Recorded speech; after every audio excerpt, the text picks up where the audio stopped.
morning, good afternoon, good evening. My name is Rich Clark and I've been a hypnotherapist for the last 9 years and I've been a holistic therapist for the last 15 years. So today I'm going to talk about New Year's resolutions and why there is a problem with these, why most people don't stick to them.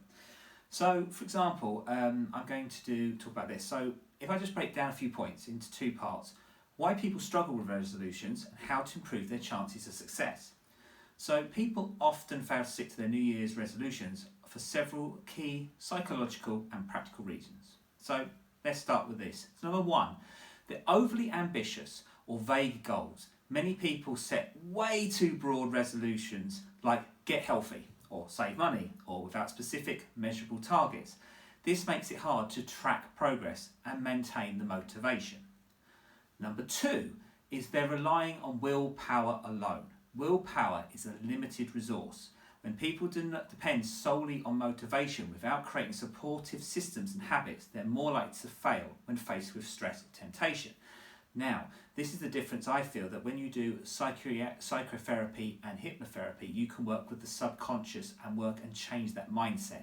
If you just use willpower, which I think is a lot with life coaching and so forth, it's if the person doesn't have that willpower, it is only analysing their information. Until they have the goals and actually have the actual support system to help them, it won't work.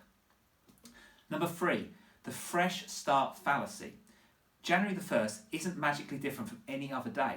People often put too much pressure on this arbitrary date, leading to all or nothing mindset that makes them give up entirely after small setbacks. Now, actually, theologically, the actual New Year starts in April, which is actually the end of spring. If you think about it in Chinese culture, it's in February is their New Year. So actually this idea of New Year is a pagan idea. It actually doesn't even really coincide with nature. It doesn't coincide with these ideas. So again, January 1st is not to be adhered to. It's an idea. Like I would say, if anything, if you want to change any time, you can change it any time. January 1st shouldn't be the only time you do that. So that is why for my work, I believe changing the mindset is very vital. Number four is the lack of planning.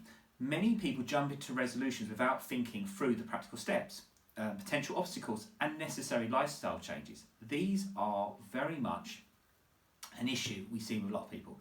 I'm going to do this, I'm going to do that, I'm going to go to my next career, I'm going to do this. And they don't think of resources, saving. They don't think of how the plan they're going to transition, right? They also don't think of the actual idea of what they may have to miss out, or actually the income they're going to have to create a new work. Are they going to have to pay when they get self-employment? Are they going to have to pay a lot of money for marketing? Websites. Time is also an issue as well, because you have to do a lot more self-promotion and networking as well. This all takes time. So again, it's the same issue what people have in New Year's resolutions. So how do we improve our chance of success? And this is what research suggests works better. So number one is to set SMART goals. So what is SMART goals? So it's make resolutions specific, measurable, achievable, relevant and time bound. Instead of exercise more, try walk for 30 minutes 3 times per day. Right?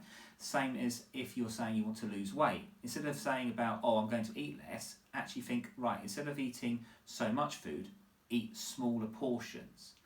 Maybe go with intermittent fasting and so forth. We're saying this because I'm saying this about weight and gains and stuff because this is what most people do. They do the dry January. I'm going to stop drinking. Whereas actually to stop drinking fully is really hard because the body's been used to it. It's the same as, when people do addiction, they say go cold turkey. It's very hard to do that. You have to have a lot of willpower, you have to have a lot of support system. So again.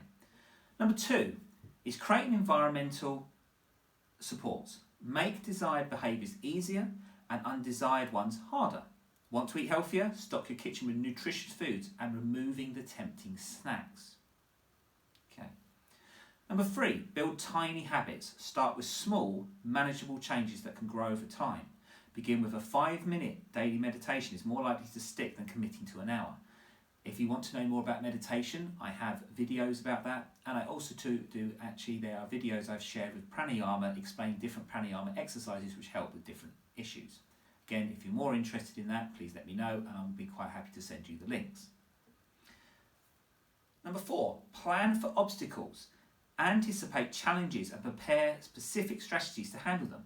What will you do when you're too tired to exercise? Having a backup plan always helps maintain momentum. And number 5, track progress and celebrate small wins. Regular monitoring helps maintain motivation, while acknowledging progress reinforces that positive behaviour. Now, if you'd like me to elaborate on any more of these points or discuss specific strategies for any types of resolution, please contact me and I will do a free consultation and I can help you with any of these issues, and we can work it with hypnotherapy, how we change the triggering issues and help reinforce your mindset to help you achieve these. So until next time, and wherever you are in the world, happy holidays, and for people who are Christian, Merry Christmas. If you're Jewish, happy Hanukkah, and wherever you are in the world, have a happy holidays with your family and friends.